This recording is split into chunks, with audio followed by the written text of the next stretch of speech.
지난주에 저희 어머니 생신이 있었습니다. 그래서 오랜만에 가족들 함께 만나서 식사를 했는데요.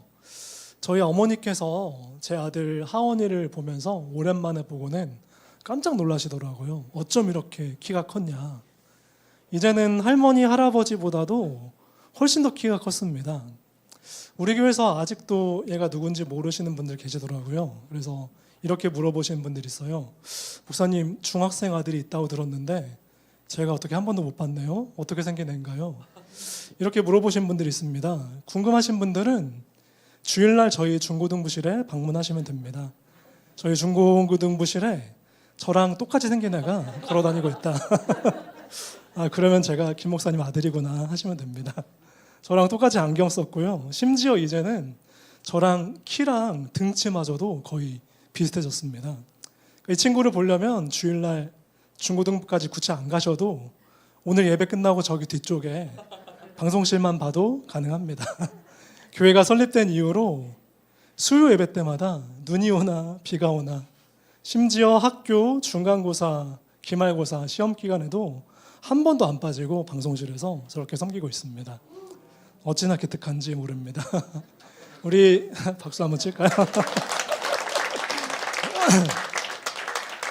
우리 함께 꿈꾸는 교회 처음 왔을 때만 해도 얘가 초등학교 6학년이라서 초등학생 티가 팍팍 났었는데 중2가 된 이제는 거의 청년같이 보입니다. 올해 저희 가족이 여름휴가를 강원도로 갔는데 들렀던 한 가게 아주머니께서 저랑 아들을 보더니 둘이 무슨 관계냐, 혹시 형제냐 이러시더라고요. 아무튼 우리 교회 와서 2년 동안 애가 꽤 컸습니다. 그런데 그거를 옆에서 지켜보고 있는 저는 실제로 얘가 크고 있다, 이게 체감이 될까요? 맨날 집에서 보는 저는 잘 모르겠더라고요. 얘가 자라고 있는 건지 키가 얼마나 컸는지 잘 모르겠더라고요. 그런데 몇 달 만에 보는 저희 어머니나 얘를 오랜만에 보시는 분들은 깜짝 놀라면서 야, 너 진짜 많이 컸다. 어쩌면 우리 신앙이라는 것도 그렇지 않을까 생각이 됩니다. 우리 체감상으로는 별로 우리 신앙이 자라고 있는 것 같지 않는 시간에도 하나님은 분명히 일하고 계신다라는 거죠. 우리 성장이 멈춰 있는 것 같은 시간에도 분명히 우리 신앙의 부피를 키우시고 넓이와 깊이를 풍성하게 하시는 분, 이게 바로 하나님이라는 겁니다. 그런 의미에서 오늘 설교를 준비해 봤어요. 오늘 본문은 빌립보서입니다. 지난 2달 동안 매일 성경 아침 묵상 본문으로 우리가 욥기를 계속 봤었죠. 욥기를 준비하면서 참 감사했던 것 중에 하나가, 원래는 제가 새벽기도 인도를 일주일 중에 화수목 3일을 맡았었잖아요. 안 그래도 욥기 어려운데 2달 동안 매주 3번씩 이 똑같은 얘기 어떻게 하나 그러고 있었는데, 그런데 딱 11월 달부터 우리 임정숙 전사님께서 목요일마다 새벽 인도에 합류를 해주셨습니다. 어찌나 감사한지. 이렇게 욥기를 마무리했고, 이제 지난 주말부터 빌립보서를 들어갔죠. 그리고 오늘부터 올해 남은 며칠 동안은 시편으로 마무리를 하게 됩니다. 그래서 오늘 설교는 빌립보서 본문 중에 선택을 해봤어요.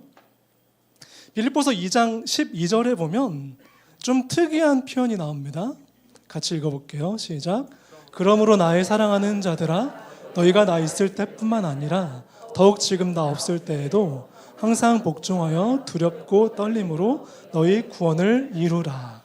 여기 보면 너희 구원을 이루라 라는 표현이 있습니다. 이거를 어떻게 보면 우리가 오해할 수도 있는 구절이라는 거죠. 구원을 이루어야 된다? 그러면 하나님께서 우리에게 주신 구원이 부족하다는 말인가? 이렇게 오해할 수 있다는 거죠. 하나님께서 주신 구원만으로는 충분하지 않으니까 너희가 그거를 이루어 가야 된다, 이런 뜻이 아닙니다. 하나님의 구원은 전혀 부족함이 없습니다. 예수 그리스도의 십자가로 한 번에 영원한 구원을 이루셨죠. 그래서 우리가 이 자리에 앉아 있는 거 아닙니까? 하나님의 구원에는, 십자가에는 전혀 부족함이 없습니다. 그런데 구원을 이뤄 가라라고 하는 건 뭐냐면요, 이제는 우리의 몫이 남아 있다라는 겁니다. 구원을 받았으면 이제는 우리가 자녀로서 자라가야 될 책임감이 있다라는 거예요. 자, 그렇다면 과연 어떤 모습이 우리가 신앙이 자라가는 모습일까요? 오늘이 2023년 마지막 수요예배죠. 그래서 올해를 돌이켜보면서 이 질문을 저와 여러분들에게 한번 던져보고 싶습니다. 한 해 동안 우리 신앙의 발전이 있었습니까? 자, 옆 사람에게 한번 물어볼까요? 한 해 동안 신앙이 좀 자라나셨습니까? 한번 물어볼게요. 한 해 동안 신앙의 발전이 있었어요? 참 대답하기 어려운 질문이죠. 제가 이 신자들의 모습을 보면 각 세대별로 특징이 좀 있는 것 같습니다. 신앙의 1세대는 굉장히 뜨거운 특징이 있다는 거죠. 저희 집에서는 저희 외할머니가 저희 집안에서 처음 믿어서 신앙의 1세대가 되신 분입니다. 어떤 기적적인 사건이 있었어요.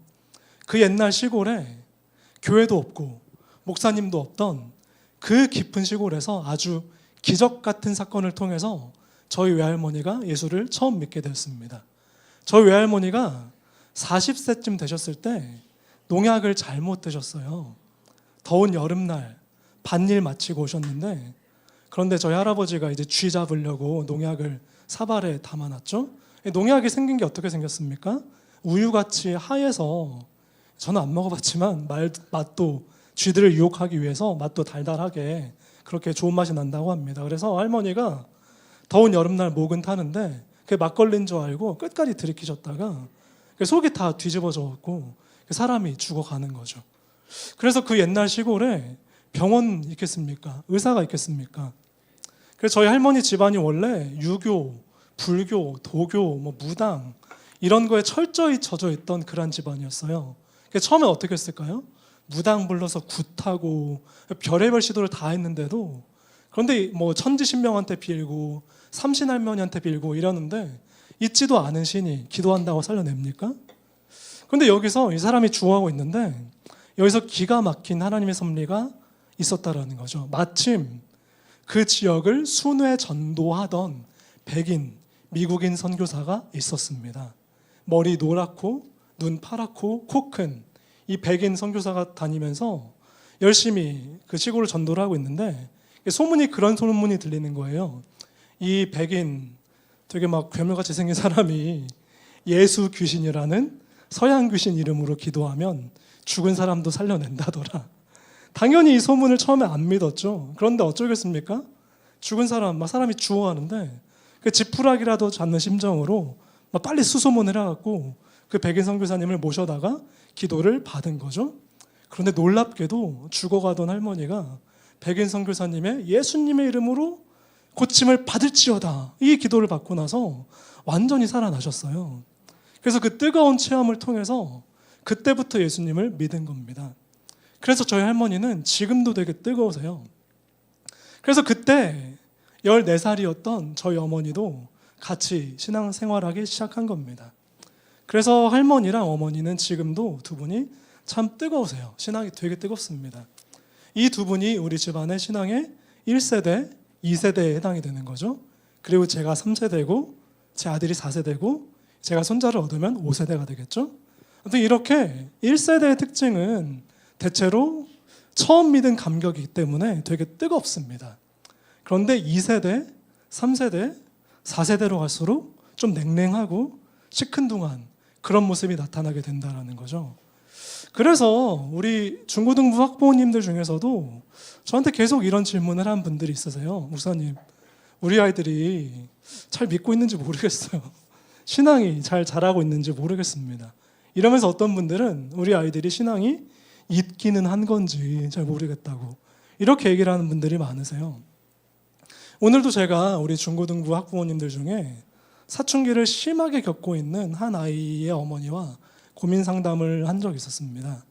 이 어머니 얘기가, 이 아이가 주일날 그렇게 막 밤 늦게까지 폰 보면서 막 미디어에 막 그렇게 중독돼 갖고 토요일날 밤 늦게까지도 그렇게 폰만 만지고 있다가 주일날 막 일어나질 못한다라는 거죠. 아침에 깨워서 교회 보내는 게 그렇게 힘들다고 합니다.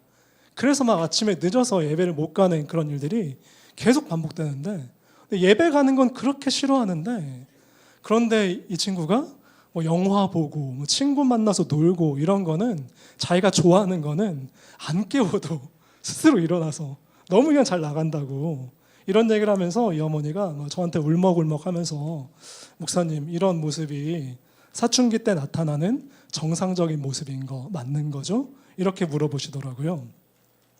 어쩌면 이 자리에도 자녀 키우는 성도님들 중에 많은 참 고민 중에 하나가 이 모태신앙으로 자라난 아이들이 커가면서 점점 말을 안 듣게 된다. 어릴 때는 그렇게 착하고 교회도 잘 가고 이랬던 아이들이 그런데 어릴 때는 어떻게 보면 그냥 엄마의 신앙만으로 다니는 경우도 있죠. 그래도 최소 중고등학생 때까지는 어떻게 막 교회 안 나가면 용돈 없어 막 이렇게 구슬러 가면서 이렇게 하면 통제가 가능합니다. 그런데 성인 되고 스스로 막 알바해서 부모 품을 벗어나고 독립하고 이러면 그 순간부터 영원히 신앙이고 뭐고 막 교회를 떠나버리고 부모 품을 떠나버리는 그런 아이들이 자꾸만 생긴다라는 거죠. 제 친구 중에서도 저랑 같이 중고등학생 때까지 되게 열심히 신앙생활한 친구들이 있어요. 교회에서 같이 학생회 임원도 하고 저랑 같이 뭐 제가 회장하면 그 친구는 학생회 총무하고 이랬던 친구들이 있는데 근데 이 친구들 중에 어떤 아이들이 대학교 졸업하고 대학교 다닐 때부터 좀 뭔가 이상해지더니 이제 직장 다니면서부터는 맨날 주일에 뭐 골프 친다고 회사에서 불러내고 막 그러면서 막 주일날 피곤하다고 못 나오고 그러면서 아예 신앙을 놓아버린 모습으로 살아가는 그런 친구들이 분명히 있다라는 겁니다. 그 친구들 중에 지금도 제가 가끔씩 연락을 하는 친구가 있어요. 야, 잘 지내냐? 너 언제 돌아올 거야? 이러면 그 친구가 저한테 이렇게 얘기를 합니다. 야, 걱정하지 마. 교회는 못 가지만 지금도 내 마음속에 하나님이 계셔. 언젠가 돌아갈게. 네가 목사니까 너는 날 위해서 계속 기도만 해주면 된다. 이래서 제가 그냥 기도만 하고 있는 그런 친구들이 있습니다. 참 가슴이 아프죠? 그렇지만 제 마음속에 확신이 있다라는 거죠. 어릴 때부터 모태신앙으로 자라고 그리고 그 속에 복음의 씨앗이 뿌려진 친구들은 분명 하나님께서 지금도 붙들고 계신다라는 겁니다. 이런 친구들은 도망가도 멀리는 못 도망가더라고요. 주일날 예배 빠지고 골프장 간다? 마음이 편하지가 않는 거죠. 내가 여기서 이러고 있는 게 맞나? 이런 친구들은 어릴 때부터 모태신앙으로 자라고 어릴 때부터 복음을 들어온 친구들은 어떤 테두리가 있더라고요.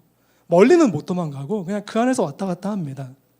그러니까 마음 깊은 곳에 뿌려진 복음의 씨앗을 이게 우리 눈에는 보이지 않더라도 하나님이 결코 헛되이 하지 않으시고 뿌리를 내리고 쑥쑥 자라서 결국 열매 맺게 하시는 그날이 올 거라는 거죠. 그래서 이 자리에도 혹시 여러분들 중에 교회에 떠난 자녀들 때문에 너무 낙심하시고 막 걱정되고 이런 분들 있어도 너무 걱정하지 마시고 하나님께서 하시는 일을 기다리시길 바랍니다. 분명히 하나님께서 그 복음의 씨앗을 헛되이 하지 않으신다라는 거죠. 우리는 이런 모습을 사도 바울이 아들 같은 제자 디모데에게 보낸 편지 뭐죠? 디모데 전후서죠. 여기서도 확인할 수가 있다라는 겁니다.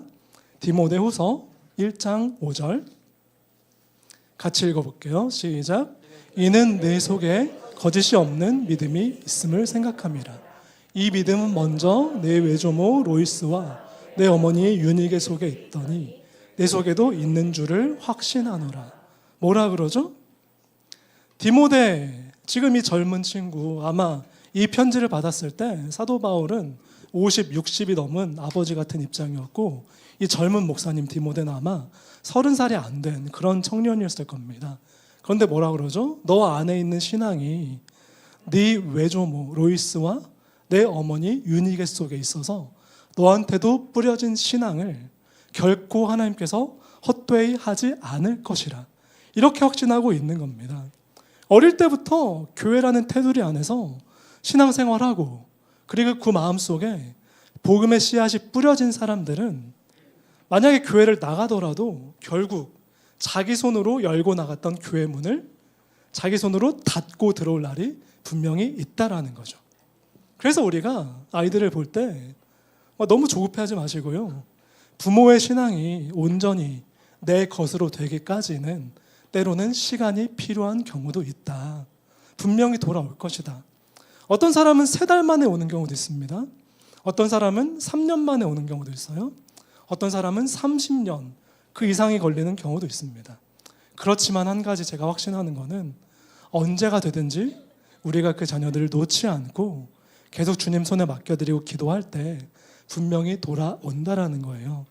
그리고 그렇게 돌아올 때는 예전보다 더 깊고 더 단단하게 만들어서 오게 하신다는 겁니다. 그래서 그 얘기를 오늘 본문 빌립보서 2장 13절도 하고 있는 거예요. 2장 13절 같이 읽습니다. 시작. 너희 안에서 행하시는 이는 하나님이시니 자기의 기쁘신 뜻을 위하여 너희에게 소원을 두고 행하게 하시나니. 뭐라고 하십니까? 하나님의 기쁘신 뜻을 위해서 우리 안에 소원을 두고 행하게 하신다라는 겁니다. 우리 각 사람을 향해서 하나님께서 하나님의 소원을 가지고 하나님의 열심히 결국 우리를 높은 믿음의 자리로 이끌어 주신다라는 거죠. 이렇게 믿고 우리 자녀들을 주님 안에서 끝까지 놓지 않는 우리 귀한 성도님들 되시기를 바랍니다. 오늘 설교 제목을 제가 뭐라고 잡았죠? 일상이 기적이 되는 교회라고 잡지 않았습니까? 어떤 분들은 이렇게 질문하는 분들이 있어요. 목사님, 지금도 기적은 일어나나요? 자, 성도님들 어떻게 생각하십니까? 지금도 기적은 일어나고 있습니까? 마가복음, 아멘이라고 대답하셨죠? 맞습니다. 마가복음 16장에 보면 이런 말씀이 있습니다. 같이 읽을게요. 시작. 믿는 자들에게는 이런 표적이 따르리니 곧 그들이 내 이름으로 귀신을 쫓아내며 새 방언을 말하며 뱀을 집어 올리며 무슨 독을 맞을지라도 해를 받지 아니하며 병든 사람에게 손을 얹은즉 나으리라 하시더라. 아멘. 뭐라고 하십니까? 우리 믿는 자들에게는 이런 기적들이 일어난다. 뱀을 집어도 그 독에 해를 받지 않으며 우리가 병든 사람들을 위해 기도하면 낫게 하시며 그리고 그 귀신 들린 사람을 주님의 이름으로 쫓아내는 그런 기적들이 분명히 지금 이 시대에도 일어난다라는 거예요. 어떤 신학적인 입장 중에 이런 입장도 있습니다. 혹시 은사중지론이라고 들어보셨어요?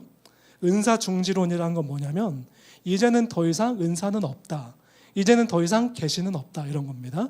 이젠 성경 66권이 완성되었기 때문에 하나님의 직접적인 계시도 끝났고 그리고 이게 좀 더 극단적으로 가면 더 이상 이제는 기적도 나타나지 않는다.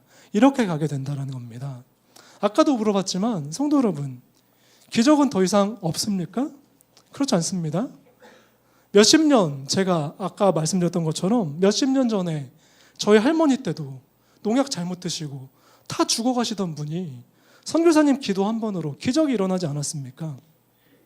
제가 이런 얘기하면 어떤 분들은 목사님, 그때는 우리 한국이 선교 초기였기 때문에 하나님께서 기적을 많이 보여주셨을 수도 있어요. 그런데 지금은 그렇게 잘 안 하세요. 이렇게 말씀하시는 분들에게 제가 어떻게 대답할까요? 그렇지 않습니다. 우리 하나님은 지금도 살아계셔서 역사하십니다. 지금도 기적은 일어나는 거예요. 방금 봤던 마가복음 16장 말씀처럼 믿는 자들에게는 이런 능력이 일어나는 겁니다. 병든 사람을 치유하고 귀신을 쫓아내는 이런 능력이 지금도 따라오는 거예요. 이걸 제가 직접 경험한 적이 있습니다. 제가 대학생 때 팀을 꾸려서 중국 선교를 간 적이 있어요. 중국에서도 완전 오지에 있는 소수민족 마을, 진짜 막 깊은 산 꼭대기에 외딴 곳에 살고 있는 오지에 선교를 갔을 때 참 놀라운 경험들을 했습니다. 그 깊은 산 속에 있는 외부와 단절된 그 마을 사람들은 어떤 사람들일까요? 온갖 미신에 막 우상에 사로잡혀 있는 그런 사람들입니다. 온갖 잡신들, 산의 신 섬기고 숲의 신 섬기고 나무의 신 섬기고 돌의 신 섬기고 이런 사람들이에요. 저희 대학생 선교팀이 갔을 때 그 마을에 몇 년 동안 불치병으로 앓아왔던 환자에게 저희가 예수 이름으로 기도를 해줬습니다. 어떤 일이 일어났을까요? 우리 팀원들이 목사 안수 받은 사람들도 아니고 전문적으로 선교 훈련 받은 것도 아닌 그냥 평범한 대학생들인데 그런데 우리 팀원들이 그 마을에서 환자에게 손을 얹고 기도를 하니까 실제로 그 환자가 깨끗하게 나았습니다. 그리고 그 마을에서 귀신 들린 사람에게 우리가 예수 이름으로 기도하니까 실제로 귀신이 나가는 역사가 일어났어요. 우리 어린 대학생들이 그렇게 믿음 좋고 능력 있는 사람들이었을까요? 우리 능력이 아니라 하나님이 기적으로 일하신 거죠. 온갖 잡신 섬기던 사람들이 병 걸린 사람 위해서 수년 동안 무당에게 기도해도 안 낫는데 근데 예수 이름으로 기도하니까 깨끗이 나았다는 겁니다. 이런 기적이 있고 나서 우리 대학생 팀이 복음을 전했습니다. 어떻게 됐을까요? 그 어린 학생들의 그 어설픈 전도에도 수많은 사람들이 회개하는 역사가 일어났다라는 거죠. 중국어를 쓰지도 않습니다. 워낙 외부랑 단절돼 있어갖고 그냥 그 마을의 언어를 되게 어려운 그거를 저희가 막 그림 그려가면서 외워가면서 떠듬떠듬 알아들었을까 싶은 마음이 있더라고요. 그렇게 막 어설픈 전도를 떠듬떠듬 겨우 외워서 전달하는데도 그런데 그 기적을 보고 나니까 그 간단한 복음에도 그 마을 사람들이 크게 마음이 열려갖고 수많은 사람들이 예수님을 영접하는 역사가 일어났다라는 거예요. 이런 기적은 지금도 얼마든지 그 어느 곳에서도 일어날 수 있다라는 겁니다. 우리 작은 생각으로 감히 하나님을 제한하면 안 된다라는 거예요. 우리 하나님은 얼마든지 지금도 어느 곳에든지 기적을 일으킬 수 있는 분입니다. 그런데 여기서 우리가 알아야 될 게 있다라는 거죠. 자, 그렇다면 이런 모든 기적들 중에 가장 큰 기적은 뭘까요? 오병이어로 수천 명 먹이는 거, 물 위를 걷고 불치병 고치는 거, 이것도 물론 큰 기적이죠. 그런데 가장 큰 기적은 뭐냐면 바로 사람이 변화되는 거. 한 사람이 예수 그리스도를 닮아서 서서히 달라지는 인생으로 바뀌어가는 거. 이게 바로 가장 큰 기적이라는 거죠. 제가 이번 성탄 행사를 치르면서도 참 감사가 되더라고요. 성탄 행사를 제가 작년에도 총괄 진행을 했었습니다. 작년이랑 비교해 봤을 때 가장 신경 쓰이는 부분이 이거더라고요. 성도님들 수가 작년보다 크게 늘어나서 이 자리를 도대체 어떻게 배치를 해야 되나. 우리 본당에 대략 의자가 210석 정도 있거든요. 작년에도 막 보조자 놓고 막 겨우겨우 어떻게 치렀는데 올해는 그것보다 더 크게 성도님들이 늘어났기 때문에 도저히 인원을 어떻게 다 수용을 해야 되나. 그래서 여러 가지 방안을 마련을 했죠. 그 중에 하나가 잘 모르셨을 수도 있겠는데 의자 전진 배치하고요. 그리고 앞뒤 간격을 최대한 좁혀놨습니다. 그러니까 성도님들 앉으실 때 되게 불편할 수 있죠. 그런데 그 누구도 뭐 불평하거나 뭐 좁다고 이런 분들이 하나도 없더라고요. 제가 이걸 보면서 참 불편했을 텐데 너무 귀한 성도님들이다. 이런 생각이 들더라고요. 그리고 본당에 보조 의자 옮기는 것도 그렇습니다.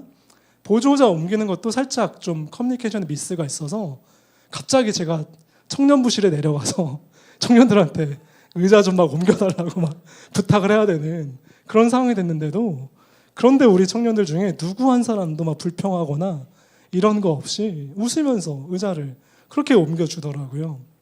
이번 행사 준비하면서 머릿속으로 제가 여러 가지 시나리오가 있었습니다. 그러니까 시간대별로 큐시트도 나름대로 정교하게 짜고 뭐 몇 분 단위로 탁 짜면서 동선을 생각하면서 여러 가지 시뮬레이션 돌리고 철저히 준비했다고 생각을 했는데 그런데 당일날 행사 시간이 가까워올수록 진짜 막 여기서 이런 펑크 나고 저기서 저런 돌발 사태가 벌어지고 생각지도 못하는 일들이 막 빵빵 터지는 거예요. 그래서 제가 막 지금 여기에 있는 분들 중에서도 막 급하게 다니면서 부탁드린 분들이 있죠. 이것 좀 해달라고, 이것 좀 맡아달라고 막 그렇게 한 분들이 있는데 그런데도 누구도 한 명 불평하거나 원망하지 않고 되게 막 웃으면서 순종을 해주시더라고요. 너무 감사가 됐습니다. 이게 바로 귀한 신앙의 모습이라는 거죠. 언젠가 우리 담임 목사님도 그런 얘기 하셨죠. 설교하시면서 언젠가 그 권사님들 모이시는 대형 집회인가요? 거기서 되게 막 은혜롭게 찬양하고 기도하고 이러면서 은혜롭게 집회를 잘 마쳤는데 식당에 가니까 무슨 일이 있었더라고요. 방금까지 막 손들고 거룩하게 찬양하고 권사님들이 막 밥 빨리 먹으려면 새치기하면서 막 이런 일들로 은혜를 다 떨어뜨린 그런 일들이 있었다고 하지 않습니까? 그러니까 방금 전까지 막 그렇게 막 은혜롭게 찬양하면서 기도하던 이런 모습이 신앙 좋은 것이 아니라 진짜 기적은 뭡니까? 진짜 기적은 우리 일상의 자리에서 우리가 비록 더디더라도 하나님의 사람으로 예수 닮아가는 향기로운 인생으로 서서히 바뀌어가는 것. 이게 바로 진짜 기적의 모습이라는 거죠. 그걸 잘 보여주는 게 바로 여기 앉아 계신 성도님들 아닙니까? 이런 추운 날에 이 자리에 나와서 예배를 드리고 있다는 거 얼마나 큰 기적이에요? 게다가 이 연말 연시에 정신없이 바쁜 이때 여러분들이 이 자리에 나와서 찬양한다고, 말씀 듣는다고, 기도한다고 앉아있는 이게 바로 가장 큰 기적이라는 거죠. 저와 여러분들 같이 참 하나님 말 안 듣고 참 하나님의 마음을 아프게 했던 영혼들이 구원받아서 하나님의 자녀로 향기 나는 인생으로 서서히 자라가고 있는 것. 이게 가장 큰 기적이라는 겁니다. 우리가 이제 2023년을 돌이켜보는 시점이 되었어요. 아까 서로 물어보셨죠? 올 한 해 동안 신앙이 잘하셨습니까? 어쩌면 어떤 분들은 전혀 성장한 모습이 없는 것처럼 보일지라도 하나님은 분명히 우리를 자라게 하고 계십니다. 어떤 분들은 오히려 내가 처음 믿었을 때보다도 믿음이 더 퇴보한 것 같다. 이런 말을 하시는 분들도 있어요. 그렇지 않습니다. 여러분들은 분명히 잘하고 있다라는 거. 제가 맡은 중고등부도 그렇습니다. 제가 맡은 지 2년이 되어가는데도 여전히 청소년 아이들이 예배 시간에 고개 푹 숙이고 졸고 있거나 폰만 쳐다보고 있고 이렇게 선생님들 중에서 막 이런 얘기를 하는 분들도 계세요. 아무리 막 목사님이 설교를 하고 막 이래도 계속 막 고개 숙이고 자고 있고 이러니까 뭐 찬양 시간에 일어나라, 기도 시간에 일어나도 기도 시간에 일어나라. 그래도 막 모자 푹 눌러쓰고 막 계속 막 앉아 있으니까 이런 친구들 목사님 분위기 흐릴 수 있으니까 차라리 좀 예배 시간에 좀 세게 꾸짖거나 아니면 차라리 예배 시간에 좀 못 들어오게 하면 어떠냐 이런 얘기를 하신 선생님들이 있는데 아이들만 그렇습니까? 어른들 중에서도 설교 들으면서 간혹 조는 분들이 계세요. 졸다가 이런 말씀 들으면 깜짝 놀라는 분들이 있는데 뭐 놀리려거나 뭐라고 하려는 게 아닙니다. 칭찬하려고 그러는 거예요. 그렇게 피곤한데도 잠을 집에서 안 자고 교회 와서 잔다는 게 얼마나 훌륭한 겁니까? 더 놀라운 사실이 있습니다. 졸면서도 분명히 우리 신앙은 자라난다라는 거죠. 집에서 확인하잖아요. 당신 오늘 설교 말씀 뭐 들었어? 이랬는데 졸면서 들은 이 사람이 오히려 나보다 훨씬 낫다. 이런 때도 있지 않습니까? 하나님이 일하시는 방법이 얼마나 놀라운지 아시겠습니까? 우리 신앙이 퇴보하는 것 같고 맨날 똑같은 문제에서 또 넘어지고 또 실패하는 한심한 인생같이 보여도 저와 여러분들은 분명히 자라나고 있습니다. 하나님의 선하신 손길이 지금 이 순간도 나를 붙드시고 분명 성장시키고 계시다는 사실을 믿으시길 바라요. 우리 안에 행하시는 하나님께서 그분의 기쁘신 뜻을 위해 우리에게 소원을 두시고요.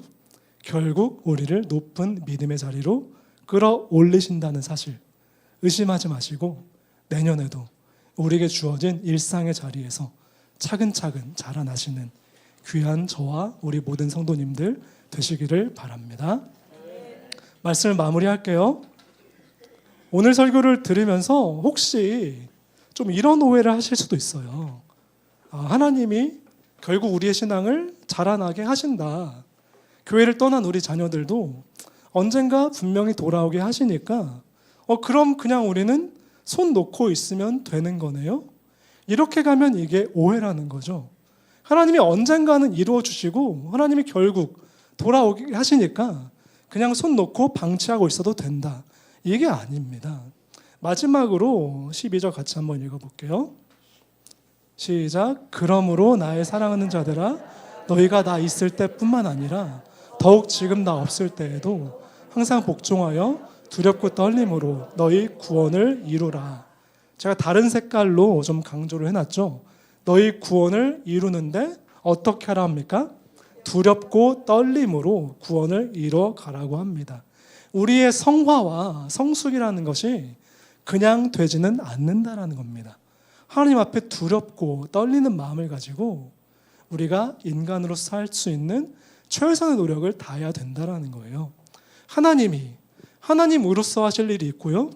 그리고 우리 인간도 최선을 다해서 신앙의 연습과 신앙의 훈련을 계속 해야 된다라는 거예요. 떠나 있는 자녀들이 있다면 자녀들을 위해서 계속 권면하시고 계속 기도하셔야 되는 겁니다. 계속 복음을 얘기해 주시고, 그런데 이거를 말로만 하면 안 된다라는 거죠. 말로만, 잔소리로만 하는 게 아니라, 언젠가도 제가 설교했지만 우리 자녀들은 우리의 말뿐만이 아니라 우리의 등을 보고 따라온다고 했었죠. 우리의 삶으로 보여주시길 바랍니다. 날마다 예수 닮아가는 그 삶을 통해서 우리 자녀들이 우리 부모님이 말로만 하나님을 섬기는 자가 아니라 정말 이렇게 일상의 자리에서 하루하루 예수님 닮아가는 모습으로 아름답게 변해가는구나. 이걸 우리 실천해서 보여주신다면 우리 자녀들이 결국 언젠가, 그때가 언제가 될지 모르지만 결국 주님 앞에 돌아온다라는 거예요. 그래서 우리는 때를 얻든지 못 얻든지 주님의 복음을 전할 사명이 있는 자들이라는 겁니다. 이렇게 끊임없이 두렵고 떨림으로 우리에게 주어진 일상의 자리에서 성화를 이루어가시는, 성속을 이루어가시는 2024년 되시기를 부탁드립니다. 함께 찬양하고 기도하겠습니다. 우리 함께 부를 찬양이 나는 믿네라는 찬양인데요. 이 노래의 후렴 부분에 보면 나는 믿네 주의 능력으로 내 삶 새롭게 되리라는 그런 가사가 있습니다.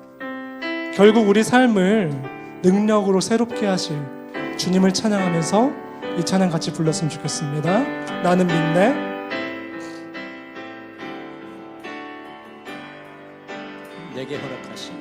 내게 허락하신 시련을 통해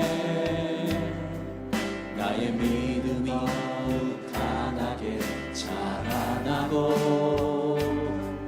험한 산과 골짜기 지나는 동안 주께 더 가까이 나를 이끄시네. 내가 겪는 시험이 어렵고 힘겨워도 내 주님보다 크지 않네. 내 앞에 바다가 갈라지지 않으면 주가 나로 바다를 걷게 하리. 나는 믿네 주의 능력으로 내 삶 새롭게 되리. 나는 믿네 주의 능력으로 담대히 나가리라. 주와 함께 싸워 승리하리라. 날마다 믿음으로 나 살아가리. 내게 허락하신 시련을 통해 나의 믿음 더욱 강하게 자라나고 험한 산과 골짜기 지나는 동안 주께 더 가까이 나를 이끄시네. 내가 겪는 시험이 어렵고 힘겨워도 내 주님보다 크지 않네. 내 앞에 바다가 갈라지지 않으면 주가 나로 바다를 걷게 하리. 나는 믿네 주의 능력으로 내 삶 새롭게 되리. 나는 믿네 주의 능력으로 담대히 나가리라. 주와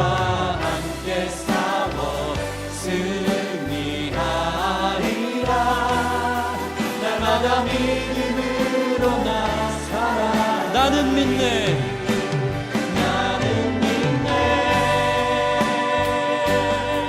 주의 능력으로 내 삶 새롭게 되리. 나는 믿네. 주의 능력으로 담대히 나가리라. 주와 함께 싸워 승리하리라. 날마다 믿음으로 나 살아가리. 우리 이 시간 함께 기도하겠습니다. 우리가 지금 말씀 들은 것처럼, 그리고 또한 방금 찬양한 것처럼 하나님께서 그 어떤 시련에도 우리 믿음을 더욱더 강하게 자라나게 하실 것을 믿습니다. 그리고 또한 오늘 들은 말씀처럼 우리가 그 어떤 순간에도 하나님께서 우리를 놓으신 적이 없다라는 것을 믿으면서 두려움과 떨림으로 우리 구원을 이루어가고요, 성화라는, 성숙이라는 우리의 책임을 이루어갈 수 있는 우리가 될 수 있도록 함께 기도했으면 좋겠습니다. 하나님께서 우리를 자녀로 부르셨습니다. 자녀로 부르셨으면 이제는 자라나야 될 책임은 우리한테 있다라는 거죠. 날마다 예수를 닮아가고 날마다 향기로운 인격으로 바뀌어가는, 그런 예수를 닮아가는 우리 인생 될 수 있도록 이것을 위해서 함께 기도하겠습니다. 사랑과 능한 풍성하신 하나님 아버지, 오늘 우리에게 말씀을 주셔서 감사합니다. 오늘 우리에게 빌립보서 말씀을 통해서 하나님께서 우리에게 원하시는 것이 어떤 모습인지를 깨닫게 해주셔서 감사를 드립니다. 두려움과 떨림으로 너희 구원을 이루어가라라고 말씀하십니다. 하나님의 구원에는 전혀 부족함이 없고 예수 그리스도의 십자가 피로 우리가 단번에 영원한 구원을 받았지만, 그렇지만 이제 자녀로서 하나님의 뜻을 이 땅에서 이루어가며 예수님을 닮아가는 아름다운 인격으로 바뀌어가는 데 있어서는 우리의 노력이 함께 가야 된다는 것을 말씀을 통해서 알려주시니 감사를 드립니다. 우리가 2023년을 돌이켜보면서 우리의 신앙이 어쩌면 자라나지 않은 것 같은 시간에도 우리의 신앙의 성장이 멈춰있는 것 같은, 오히려 신앙이 퇴보한 것 같은 이 순간에도 주님께서 우리를 결코 놓지 않으셨으며, 그 어떤 순간에도 주님께서 가나안 능력의 팔로 우리를 붙들어 주셨음을, 우리를 믿음으로 인도하여 주셨음을 우리가 믿고 날마다 주님 안에서 자라가는 책임을 외면하지 아니하며 날마다 주님의 사랑과 은혜 안에서 더욱더 힘차게 성장하며 자라날 수 있는 우리 귀한 자녀들 될 수 있도록 주님 붙들어 주시고 함께하여 주시옵소서. 우리가 이제는 더욱더 성숙해지길 원합니다. 우리가 이제는 예수님을 닮아서 더욱더 성화되어가는 귀한 인격으로 바뀔 수 있길 합니다. 날마다 우리의 소원을 주님께서 응답하여 주시옵시고, 이런 간구의 기도와 소원을 주님 앞에 올려드릴 때 주님께서 우리의 기도를 들어주시옵시고, 날마다 예수를 닮아가며 날마다 우리 삶에서 더욱더 아름다운 신앙의 성장을 이루어나갈 수 있는 귀한 백성들 될 수 있도록 주님 붙들어 주시옵소서. 그래서 주와 함께 동행하며 예수님 닮은 인격의 향기를 어느 곳나 터뜨릴 수 있는 우리 귀한 자녀들 될 수 있도록 주님 붙들어 주시고 함께하여 주시옵소서. 다가오는 2024년에는 더욱더 예수님 닮아가는 존귀한 인생들 될 수 있도록 주님 붙들어 주시고 함께하여 주시옵소서.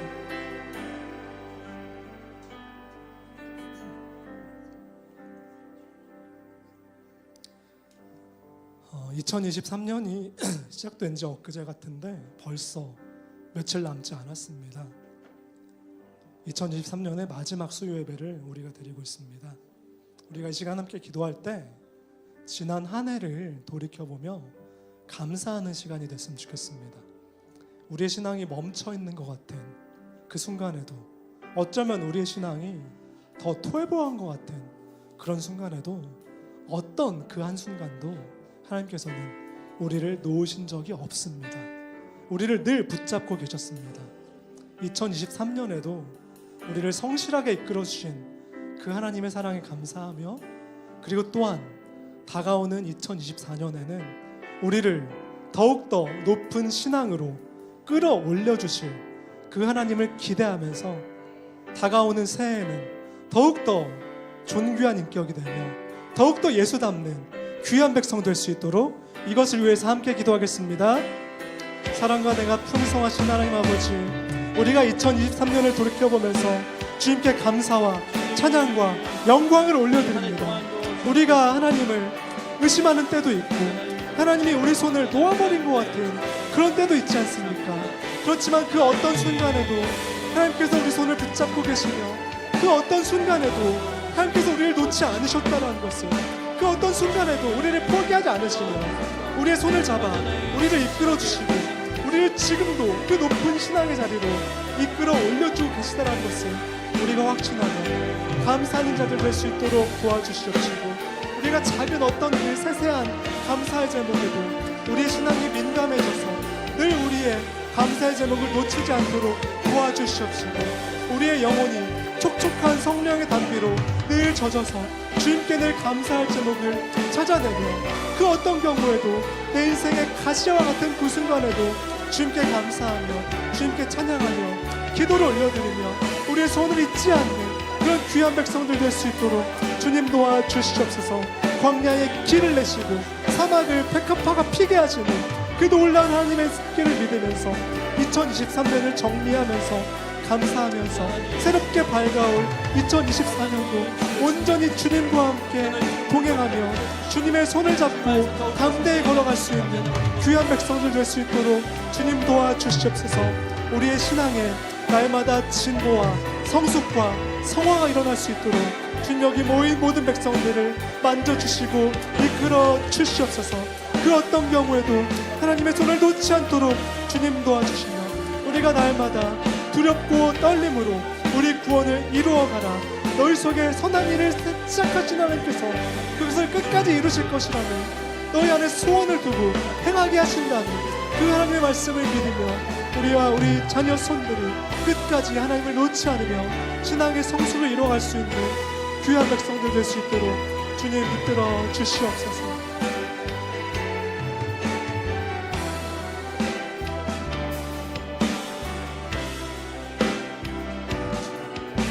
우리 같이 찬양하겠습니다. 나의 가는 길 주님 인도하시네. 나의 가는 길 주님 인도하시네. 그는 보이지 않아도 날 위해 일하 주 나의 인도자 항상 함께 하시네. 사랑과 힘 베푸시며 인도하시네. 다시 한번 나의 가는 길 주님 인도하시네. 그는 보이지 않아도 날 위해 일하시네. 주 나의 인도자 항상 함께 하시네. 사랑과 힘 베푸시며 인도하시네. 광야의 길을 만드시고 날 인도해. 사막의 강 만드신 것 보라. 하늘과 땅 견해도 주의 말씀 영원히 내 삶 속에 새 일을 행하니. 나의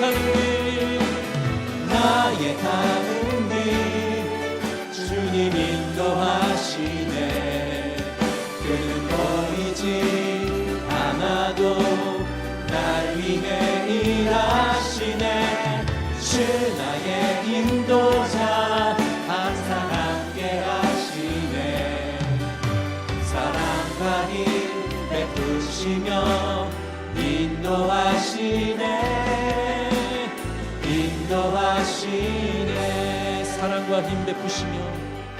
사랑과 힘 베푸시며 인도하시네.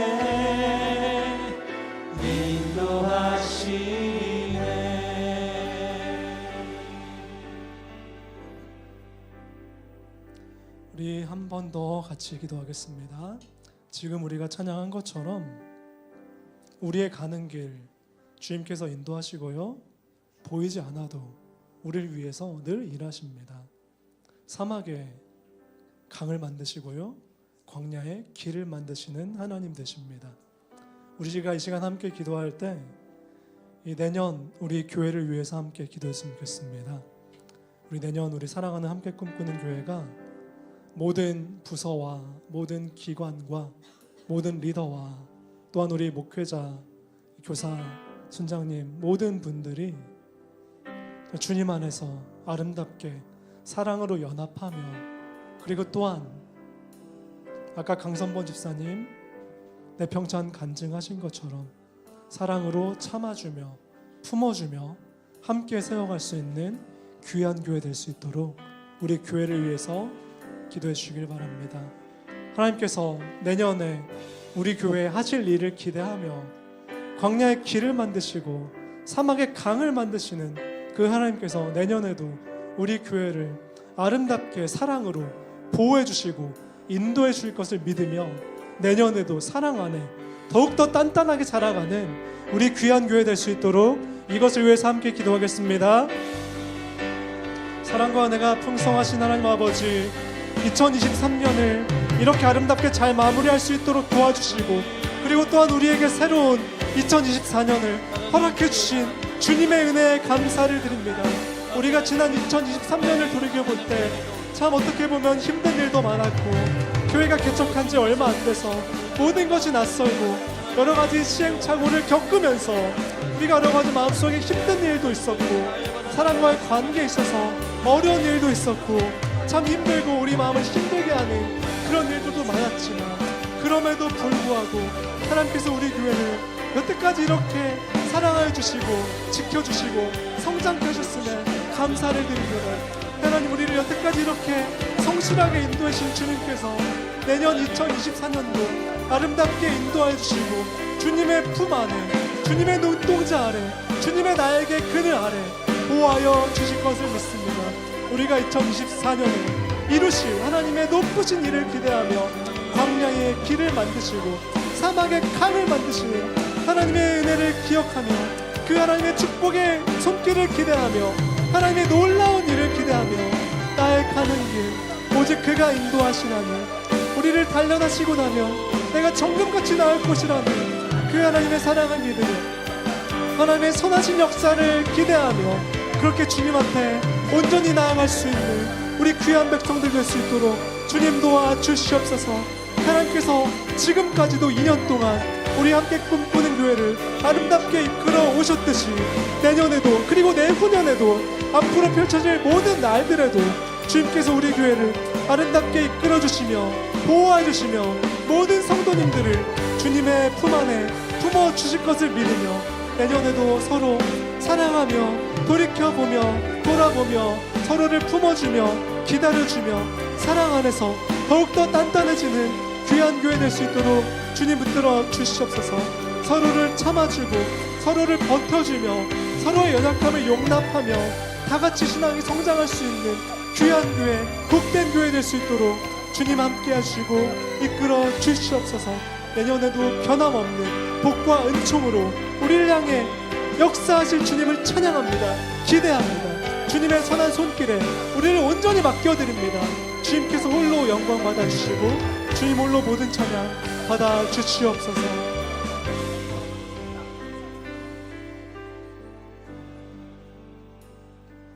사랑과 은혜가 풍성하신 하나님 아버지, 오늘 이렇게 1년을 마무리하는 2023년의 마지막 수요 찬양 예배를 주님께 올려드릴 수 있도록 시간과 공간을 허락해 주신 하나님께 감사를 드립니다. 우리가 오늘 들은 말씀처럼 하나님께서 그 선하신 뜻을 가지고 결국 우리를 믿음의 자리로, 그 높은 자리로, 예수님 닮아가는 그 놀라운 기적의 자리로 끌어올려 주실 그 하나님의 능력을 바라보면서 우리에게 주어진 일상의 자리에서 두렵고 떨림으로 우리의 성숙을 이루어가며 우리의 성화를 이루어갈 수 있는 귀한 백성 될 수 있도록 날마다 우리를 일깨워 주시고 날마다 우리를 이끌어 주시옵소서. 이런 마음으로 2023년을 감사하게 마무리합니다. 그리고 또한 새롭게 펼쳐질 2024년도 광야의 길을 내시고 사막의 강을 만드신 하나님께서 여태까지 2년 동안도 우리 교회를 이렇게 성실하게 아름답게 이끌어 오신 하나님께서 내년에도 변함없는 은혜와 축복으로 우리 교회를 사랑해 주시고 이끌어 주실 것을 믿습니다. 이 은혜를 기대하며 2024년에도 서로 사랑하고 섬기며 사랑 안에 더욱더 견고하게 자라가는 우리 교회 될 수 있도록 주님 붙들어 주시옵소서. 감사드리며 이 모든 말씀 사랑 많으신 예수님 이름으로 기도드립니다. 아멘. 네, 우리 이 시간 개인의 기도 제목을 가지고 그리고 또한 교회에서 아파하고 힘들어하는 분들, 요즘 막 날씨가 갑자기 추웠다가 그리고 또 연말이라서 막 회사에서도 막 되게 막 바쁘고 지치고 하는 분들이 있다 보니까 더욱더 막 건강 챙기기가 힘들고 아파하시는 분들이 많은 것 같습니다. 이 아프신 분들 기억나는 이름이 있으면 한 분 한 분 불러가면서 아픈 분들을 위해서 어렵고 힘든 분들을 위해서 기도하시고 개인의 기도 제목을 가지고 나아가시는 귀한 시간 되시기를 바랍니다.